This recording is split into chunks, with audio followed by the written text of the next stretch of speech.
ষাট গম্বুজ মসজিদ বাংলাদেশের সুলতানি আমলের মসজিদগুলির মধ্যে বৃহত্তম এবং সমগ্র ভারতীয় উপমহাদেশের সবচেয়ে চিত্তাকর্ষক মুসলিম স্মৃতিস্তম্ভগুলির মধ্যে একটি।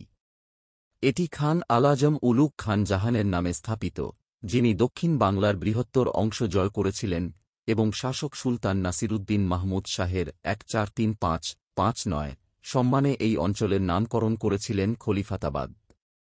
খান জাহান 1459 সালে তাঁর মৃত্যুর আগ পর্যন্ত হাভেলি খলিফাতাবাদে প্রশাসনিক আসন রেখে এই অঞ্চল শাসন করেছিলেন, যা বর্তমান বাগেরহাটের সাথে সম্পর্কিত।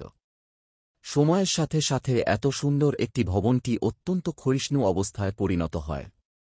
তবে সৌভাগ্যের বিষয় যে ব্রিটিশ সরকার এর সংস্কার ও মেরামতের জন্য ব্যবস্থা গ্রহণ করে এবং পাকিস্তান ও বাংলাদেশের পরবর্তী প্রত্নতত্ত্ব বিভাগের প্রত্যক্ষ তত্ত্বাবধানে এই প্রক্রিয়া অব্যাহত থাকে। 1980 এর দশকের গোড়ার দিকে ইউনেস্কোর নির্দেশে এই ঐতিহাসিক স্মৃতিস্তম্ভটি রক্ষার জন্য একটি কার্যকর দীর্ঘমেয়াদী কর্মসূচি গ্রহণ করা হয়েছিল এবং কাজটি প্রায় সমাপ্তির পথে। নামের উৎপত্তি ষাট গম্বুজ শব্দের আক্ষরিক অর্থ 60টি গম্বুজ, কিন্তু বাস্তবে মসজিদটিতে মোট 81টি গম্বুজ রয়েছে, ছাদের উপরে 77টি এবং 4টি কোণার টাওয়ারের উপরে 4টি ছোট গম্বুজ। এই বিষয়ে দুটি পরামর্শ দেওয়া যেতে পারে। প্রথমত, কেন্দ্রীয় নেভের উপরে অবস্থিত 7টি চৌচালা খিলানগুলি ভবনটিকে 7 গম্বুজ, শনি 7 এবং গম্বুজ অর্থ গম্বুজ নাম দিয়ে থাকতে পারে, যা সময়ের সাথে সাথে সম্ভবত 60 গম্বুজে রূপান্তরিত হয়েছে।